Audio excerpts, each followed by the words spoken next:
We're here.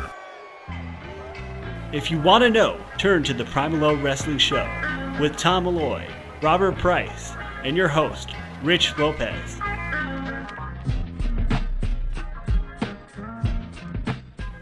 And the ball keeps rolling. Hello, everybody, and welcome to episode number 7 of the PriMalLow Wrestling Show. I'm your host, Rich Lopez, here with my two colleagues, Tom Malloy and Robert Price. Hello, hello. Hey there. All right, guys, coming up on the show, we're going to recap Extreme Rules, which took place this past Sunday. It was a pretty decent overall card. We'll obviously talk more about it. And then we're going to also recap Monday Night Raw, which was yesterday. Then we're going to proceed with our weekly topic discussions. The King of the Ring, which is making its return this week. We'll talk about that and what it should do in years to come or months to come. And then also, is Dolph Ziggler on the way out? We're also going to have our game time.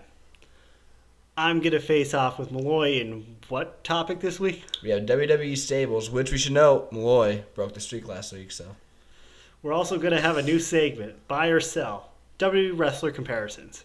And we're going to finish the show with our self high five. Favorites to win this year's Money in the Bank. Thank you, Tom. So I guess he got a little confused before the show. He thought it was past Money in the Banks. But we won't keep you waiting anymore, guys, and we'll go right into the show.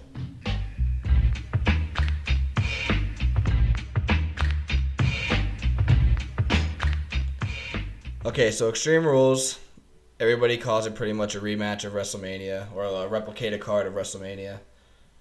I'll just get right into it. I'll start off with Tom.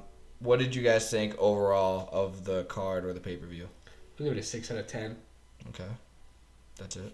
Yeah, I mean, Why? I thought overall it was a pretty boring card. As you guys noted, I did fall asleep during the pay-per-view. That is true. I thought the best match going on was Ambrose versus Harper. Really? I really just thought that was like an interesting match. It's creative. It was it was the most creative match, so I'll put it that way. The biggest disappointment I had was I want to see the Divas match. I was hoping to see. Why are you so sexist, dude? I was really hoping to see what's her name? Naomi? Naomi win the women's title against the Bellas. It's kind of boring having them as champions for so long. And the match. How did you want somebody you don't even remember their name for a champion? I'm just sick of seeing the Bellas. It is what it is.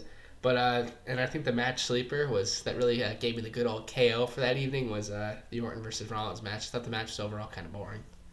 Match sleeper, I meant as like a sleeper, Yeah, pretty it's good, it's not a good match. literally put you to sleep. Oh, well, put me to sleep. So. Okay, yeah, thank you for that one. Press, let's move on to you. Hopefully you're more, analytical here. I thought it was just a normal card, nothing really shocking that went on with this. My favorite match off the card was Ambrose Harper. I think they tore down the house. With that match, with what they were able to do, if you've seen them, what they did before, they could have done a lot more. The biggest disappointment was there was no Bray Wyatt, and there was no surprises. It was just clear cut. You see what you see. And the match sleeper, I thought, was this is a match that was over, okay. Exactly. It was I good. thought, believe it or not, the last man standing match was pretty good. Thank you. I thought the same exact thing. Why do you think that? Just if you want to elaborate. I feel like I just cut you off. So. I think that me and you were discussing this with like how you were saying about Reigns, that he really brought some stuff in this match. That Big Show was the giant. He wasn't using weapons and everything else, and then realized that he had to in order to make Rollins seem strong. Made him look badass, actually. And then also with the ending, I mean, you could say what you want to say about it, but Reigns did a creative ending for it. Yeah, I agree. That spear was phenomenal, by the way. Yeah, it was alright. I wish it was a smaller guy. Would have looked a lot better, but anyway. I have it as a second. I mean, I didn't give it a number out of 10, but I said it was the second best pay-per-view this year. I thought it was way better than Fastlane because Fastlane was boring. Yeah, Royal Rumble, obviously, I thought besides the title match was terrible. So, I mean, it's not really saying much as saying it's the second best pay-per-view, but that's just how I have it. My favorite match, actually, was the tag title match, New Day versus Cesaro and Kid, and I'll explain why. I don't know why. I think Xavier Woods is starting to grow on me with his gimmick. Like, he knows he's a bad guy, but he's trying to play it off as a good guy, and I like it a lot. I like his manager position, too. I think that's pretty cool. Fun fact, too, he's the only superstar to win TNA and WWE titles without actually performing. I don't know if you guys ever knew that. I read that yesterday. It was crazy.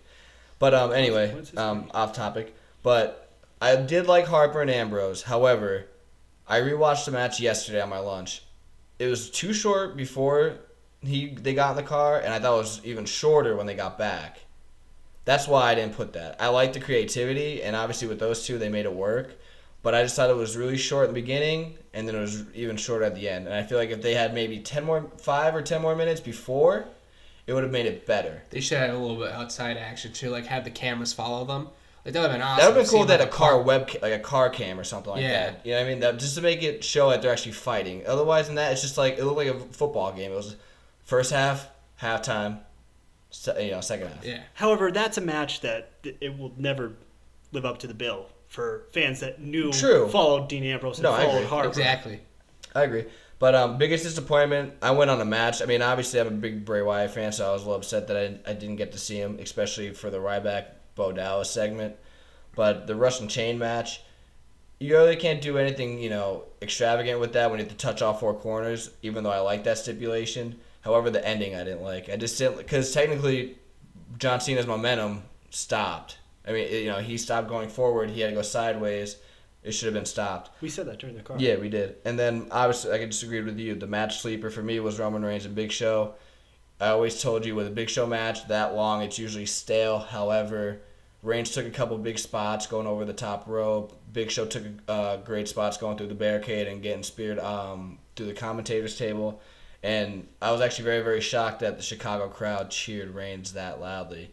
And rightfully so, though, because, like I said, to make him look strong and make him look good and get over, he needs to have that badass gimmick. And I think Vince finally clicked in his head, and that's what they're rolling with. Because even if you look at the Monday Night Raw, too, he got a pretty good pop on Monday. Yeah, exactly. So that's all you have to keep doing with Reigns. So we'll see where that goes. Obviously, we found out he will be the number 1 contender for Payback, which leads us into Raw, which that's what it took place. So we usually do what do you like, what didn't you like, but just to save some time, we're going to go with what segments did you like, what matches did you like. We'll start off with Price. I liked the Bray Wyatt segment. I also liked that he came out during the Ryback Bo Dallas fight. I also liked Adrian Neville. They were starting to push Adrian Neville, and I really liked that. I liked the matches that I liked. I liked all the King of the Ring matches. I liked that they brought that back. But most of all, I liked the Harper versus Neville match. I'll turn it over to Tom before I put my input in. I like the Ryback Wyatt thing. I don't know where they're gonna go with it. It's gonna be interesting. I think it's just to put Bray over. Yeah, pretty much. I like how they brought Bo Dallas into it because in real life he's his brother. Yeah. So we might see these guys teaming up in the future, which would be cool. He's growing the beard, dude. Yeah. So who knows what he's gonna do with that goatee? Yeah, exactly. But I like that segment. I agree with Price. Those matches they were quality matches. They are. And then I like too that they're not making Randy Orton look stale by having him in him versus Rollins, him versus Rollins.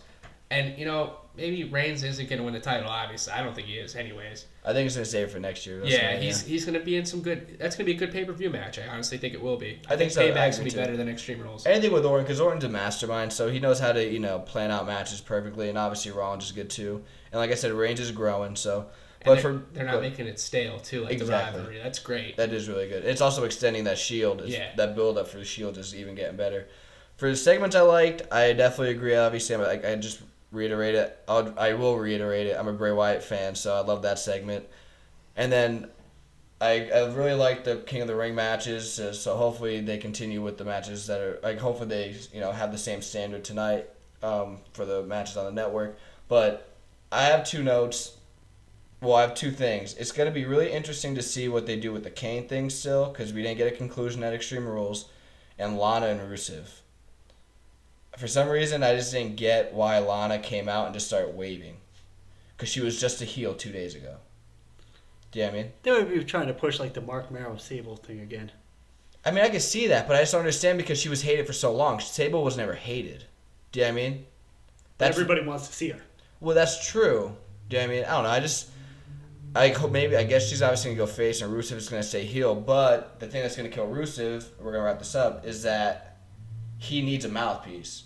Just like Umaga, just like Kozlov, you know what I mean? Kozlov never had one, but he needed one. He needed a mouthpiece. Oh my gosh, yeah. You know what I mean? Umaga had it, which is why he was so destructive. But that's the only thing that I think will make Rusev look really, really good. So we'll see what goes with that. They have an I Quit match at Payback too, so I'm sure we'll talk about that next week. So we will wrap this recap up, and then we will now move on to our weekly topic discussions.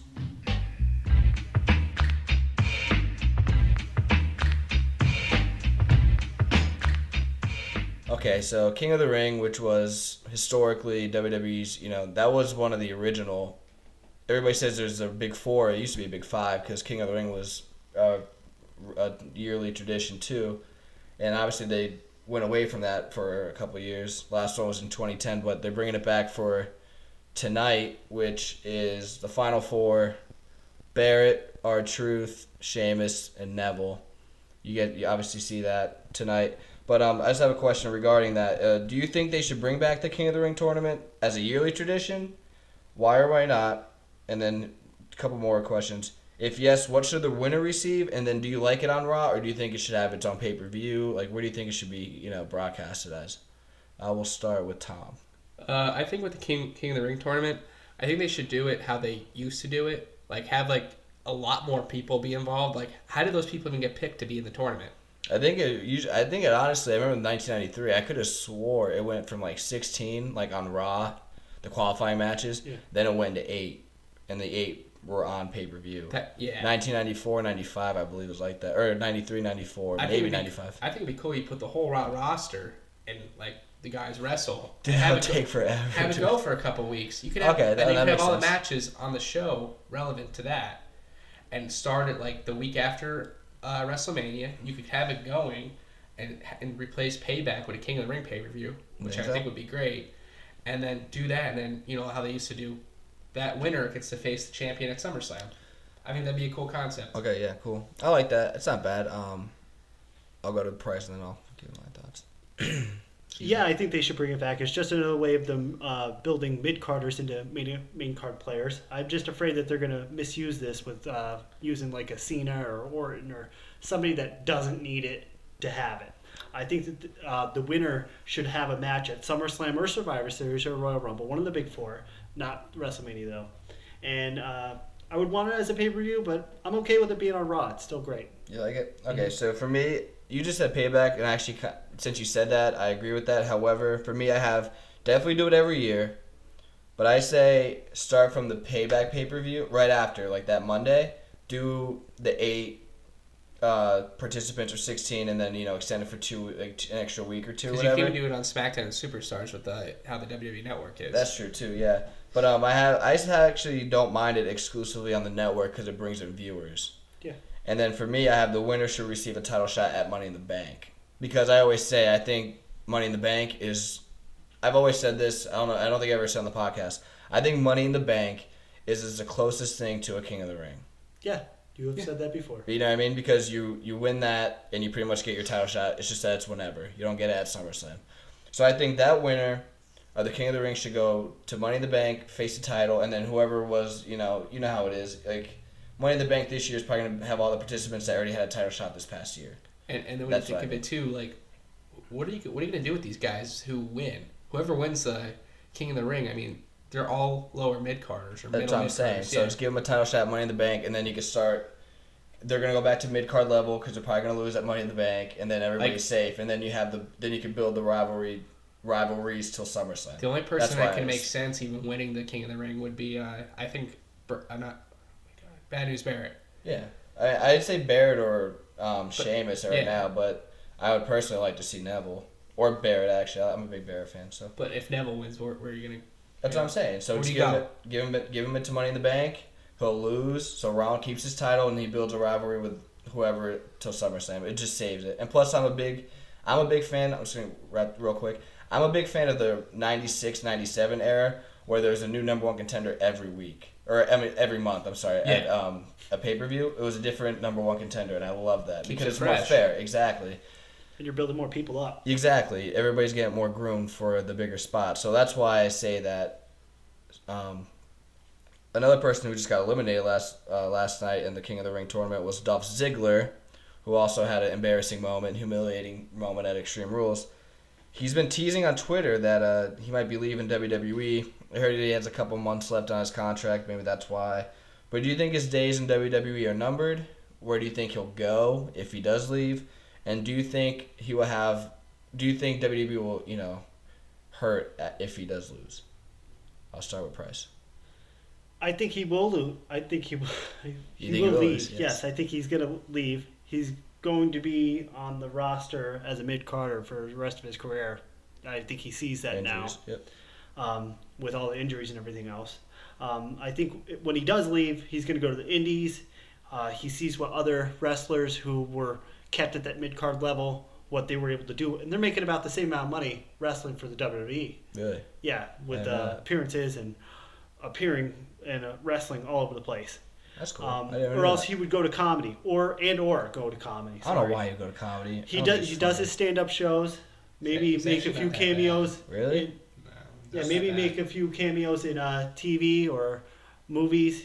You never know. That's what Morrison did. And the impact on the roster, none. I think, although he is really good, he is a mid-carder. We got plenty of those in NXT coming up. I agree. And honestly, like, there's always someone to take someone else's place.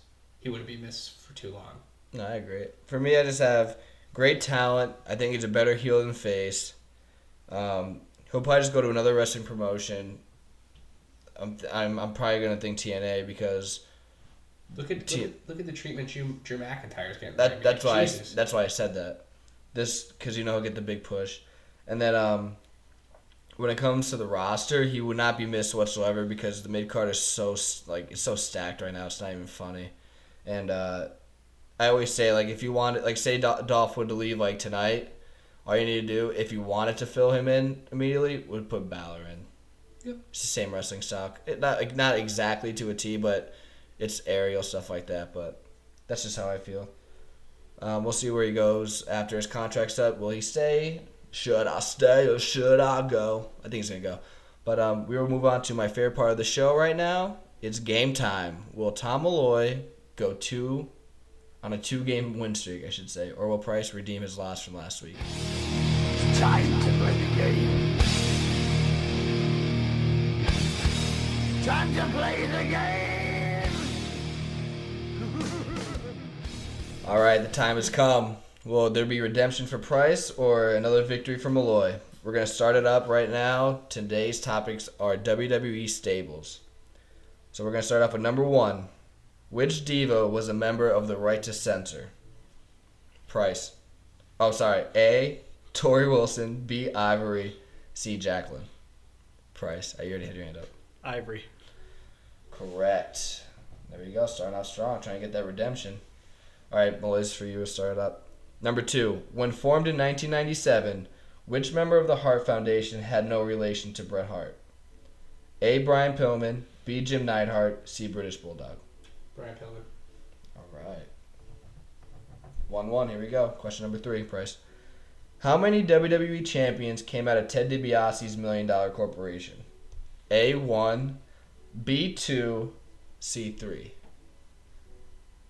The WWE Championship. Yes, like the World Heavyweight Championship. A1, B2, C3. I'm going to say 1. I'm gonna say 2. Correct. It is 2. Psycho Sid and Steve Austin. What were you thinking? Just Steve Austin? No, I was thinking Andre. That's what I was thinking. Andre, and Psycho $1 million? Sid.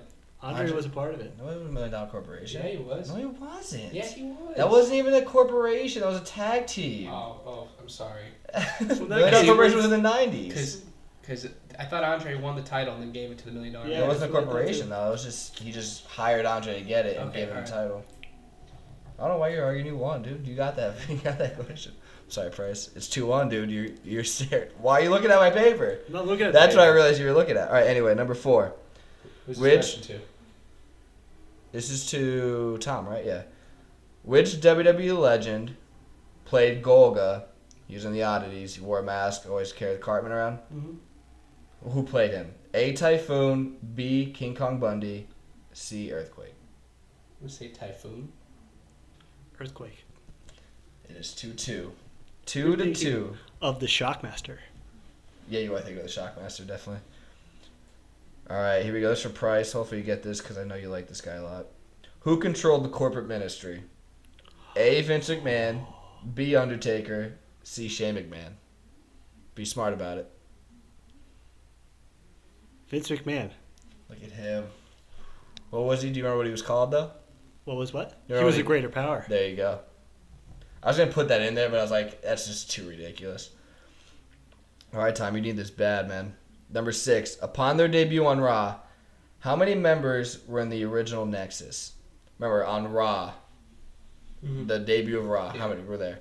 A, 6, B, 7, C, 8. I'm trying to help you out. That's why I said on that Raw when they debuted. You go with B. 7? 6. Can I pick 6? 6? Yeah. I'm gonna pick 8. Bang. Remember Daniel Bryan was the 8, but he got fired the next day? I was only thinking 6. I was thinking. He changed his answer 2 times. Yeah. No, you don't remember? Daniel, like, it was, and you have to think about it. When NXT was there, it was actually 8 competitors, so it makes more sense. Like, I thought it'd be easier for you. I'm sorry, dude. Well, maybe. Look at him staring at my stuff. I'm ready to say it because I already won. That's true. Well, this is for you anyway. Who is the only wrestler to be in both the NWO, which in X-Pac. Shawn Michaels.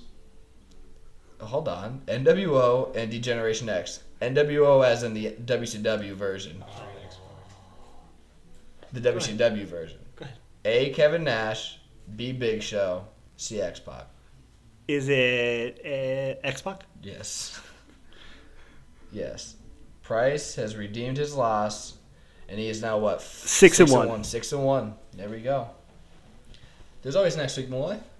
At least you broke the streak, dude. I'm done doing the show. You're done. Why? You just won last week, dude. Don't expect to hear this lovely voice ever again. I'm Whoever sorry. listens to us. I'm so sorry.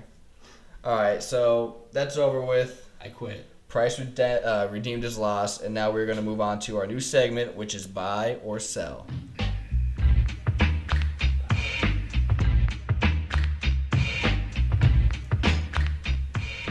Okay, so this segment's buy or sell. Pretty much what I'm going to do. This is new, so I'm just going to explain it real quick. What I'm going to do is I'm going to make a statement as in I'm going to compare a modern wrestler right now on the roster, current active wrestler, and compare it to one in the past, whether it's in the 90s or 80s, because that's all I ever followed. If you agree with it, you just say buy. If you sell it, you explain who you would compare him to. It's that simple. Okay? So we're going to start off with Price, the winner, 6-1, with Dean Ambrose right here. I have Dean Ambrose compared to Steve Austin. Do you buy or sell that right now? I sell that. You sell that? Who do you have him with? Mick Foley. He's the Mick Foley of this generation because he's able to lose consistently and still be over. And also they make him do all these. They don't make him do them, but he wants to do all these high spots, and he does this cult following of using his body. Yeah. In order. Whatever you could do in the PG area. Right. How about you? I'd pick Cell. More like Brian Pillman to me. Brian Pillman. Like that crazy, edgy I like that wrestler. I like that a lot. I think he's more the Pillman because he has like similar body structures, tendencies. He's a little bit lean. Like he's not as aerial as him, but I have Cell. I have modern day Mick Foley / Terry Funk because he's unorthodox with his movement. Promo wise, same exact thing. Like he could just change his pitch and just go, lunatic fringe on the spot, and obviously uses his body to hurt people. And like you said, he has that cult following and stuff like that. Little unknown fact: his 2 favorite wrestlers, Terry Funk, Dusty Rhodes. Really? Yep. Cool. I'm glad I put in his favorite wrestler. I didn't even know that. Yep. Well, I'm gonna do this. I'm gonna have you guys both before you guys explain it. So Dolph Ziggler compared to Shawn Michaels. What do you guys have? You could go first. So. All right. You guys can. Which one do you guys want to explain? Who? I think he's more like Billy Gunn. He's always gonna be that mid card spot, but might be like get that little main event thing. Like might be in the main event, but never the main event. Kind of like how Billy Gunn was with D-Generation X. Yeah. And just his similar moveset, his hair. That's true. It reminds me more of He's just Billy not as big. That's why I didn't. I almost had him as Billy Gunn, but that's why I didn't. I'll tell you guys I have who I have, but who do you have? Oh, I want to hear this. I picked this. Al Snow. I love to know how. He went from gimmick to gimmick, trying to get over, but he always stayed at mid card. He got that push. He had different never names. had a push. He had a name after name after name. What name? He was in the Spirit Squad. That's the only one he had, right? He was in Spirit Squad. Then he went into Dolph Ziggler. And then he's he been got his Dolph haircut. And then he did this. So they just keep trying to reform repackage him Oh, okay. in order to get bigger. bigger. But yeah, also never had a title though. Do you know what I mean? No, but that's what I'm saying. I'm just saying that Dolph he's Ziggler is a he's going to three-time be world the heavyweight mid champion. card. Yeah. They don't have a hardcore title to give him, so they just gave him the world heavyweight title for a short period of time. For a day. I have him as Mr. Perfect. A lot of people compare him to Shawn Michaels, but he's not that show stealer he doesn't steal the show as often as Shawn Michaels did. He's just obviously not as good of a wrestler as Shawn Michaels was, I don't think. Billy Gunn, I think Billy Gunn was too big. And Billy Gunn did more power moves, even though he had finesse moves. But Mr. Perfect for me was... He was a very good technical wrestler. He was always at the mid-card, hence why he had the Intercontinental title pretty much his whole career in the WWF/E. But that's what I have him compared to. Let's move along. We have Kofi Kingston compared to Shelton Benjamin. Nobody? I buy. Okay, I buy too. Why do you guys buy? I just think that as soon as Shelton Benjamin left, Kofi Kingston just jumped into that spot. He already had that spot because I think right before Shelton Benjamin left, he was having a feud with Kofi, and they were tearing down the house on a regular basis. Yeah. I just think their area moves and their athleticism was just ridiculous. Although I will say, I think Shelton Benjamin is the most athletic person I've ever seen watching wrestling. Yes. He made everything look too easy. Too easy. He did. Yeah. But why did you buy it? Pretty much the same exact reason what Price said. I really think the similar moveset, both high-flying guys. I would say Shelton Benjamin is the better wrestler, but definitely. overall. I would also say that, like, Shelton Benjamin, if you watch the Money in the Banks, early on, Shelton Benjamin was in almost all of them. He would always do that one thing to steal the show, and Yep. Kofi started doing that. Mm-hmm. Not even same thing with like Royal Rumbles and stuff like that. I know it was like Morrison and Kofi, but there's a couple things that Benjamin did, like by hanging on and like using his strength, that you would just be like, wow, that's crazy. I mean, it's not as like appealing as what Kofi did, but it's a resemblance there.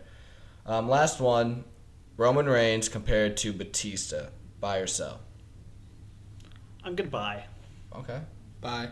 I have sell. I have The Rock. What? Yeah, that's what I was thinking at first, but Well, I didn't want to make it too obvious. That's why I put Batista, because they kind of remind me, tattoos, big animal-like guys, you know what I mean? They do like a lot of like roaring and stuff like that in the ring. But for me, I just go by the character and by the crowd. When Rock came in, he was a good guy. Crowd, rebelled it. He had to go bad, and then he was so good at being bad that you started getting cheered. And that's what I think is going to happen with Reigns. He was a good guy. He was a bad guy with the Shield, but when he went solo, he was a good guy. He rebelled against it. And now I think he's just going to go bad soon. And that's why it's going to lead me into the Self High Five, which is next, and I'll explain why I think he's going to go heel. So with that in mind, let's go with Self High Five.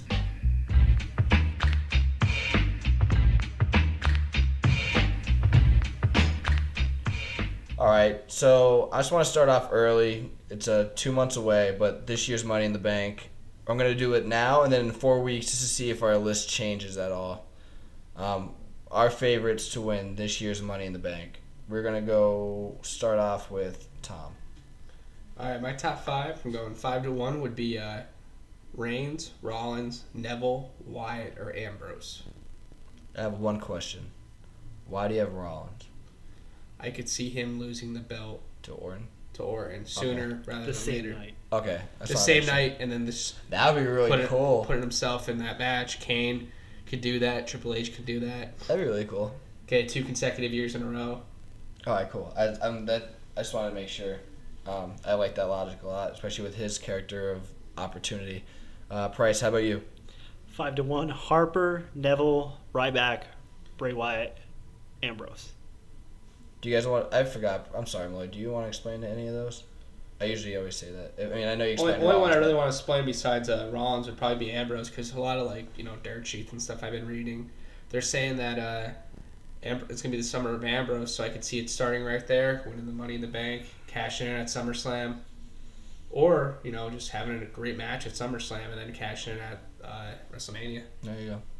Yeah, but you. I'm sorry. For me, the only one that I want to say, I want to discredit Tom with what he said, respectfully.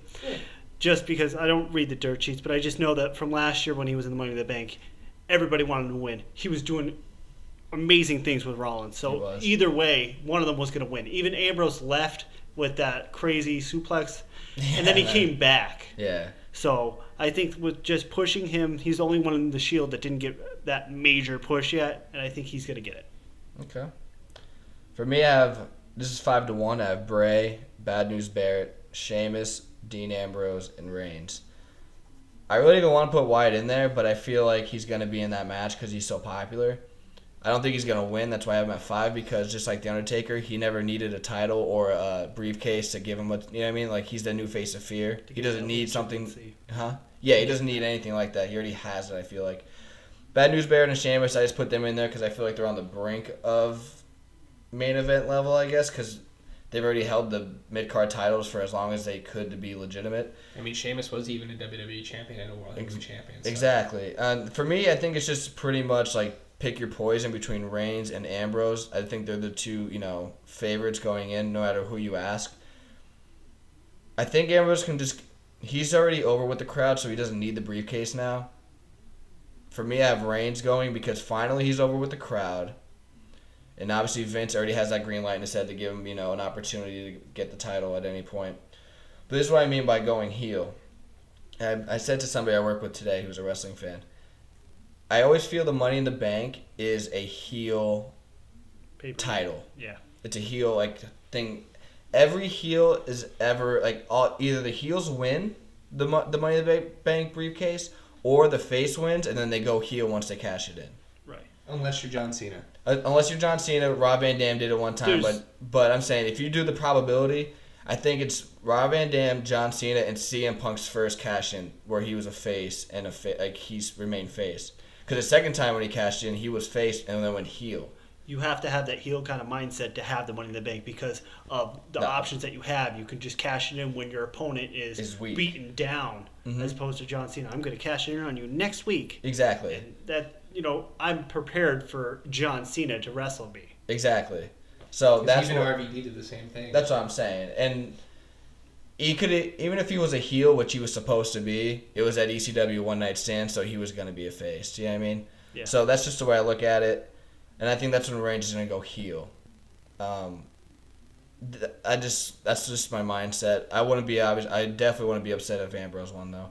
And I would obviously love for Bray to win. But it's going to be interesting to see who's going to be in it this year. Because I don't see Cena being in it. I don't see Orton being in it. But they're technically at the mid-card level.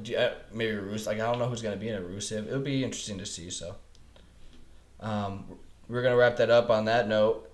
Tune in next week. We have an interview from the world's most dangerous man, right? Ken Shamrock. I was able to talk to him about his upcoming fight with Kimbo Slice, and he talked to me a lot about wrestling. You're going to hear it next week. Cool. And then also tune in for us possibly on SoundCloud. We're going to get that moving shortly, so hopefully next week maybe. But I hope you guys enjoyed the show. Next week, Molly's going to try to avenge his loss. No, I quit. Oh, you quit, actually? Maybe you'll face me then first. I don't know. We'll see. We should do that one of these times. I want to get one of these. But like I said, thank you for listening to episode 7, and then definitely tune in next week for episode 8. Thank you guys, and take care.